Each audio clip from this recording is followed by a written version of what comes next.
وعلیکم السلام ورحمت الله وبرکاته. یو ورور ابو رواحه په نامه د لوګر ولایت د څرخ ولسوالۍ نه پوښتنه کړې ده.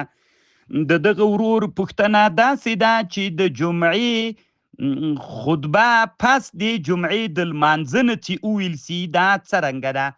محترم وروره، که ته د حنفي مذهب کتابونه راواخلي نو هلته د جمعې د لمانځه دپاره یو څو شرطونه ذکر کیږي. یو د جمعې له شرطونو نه دا ده والخامس کونها قبلها، دا خطبه چې ده دا به مخکې له مانځه نه وي، لأن شرط الشیء سابق علی، ځکه شرط شي سابق وي په شي باندې. نو شرط بیخي موجود سوی نه ده محترمه، دا مونځ نه ده صحیح سوی، ځکه دا خطبه شرط ده ورته.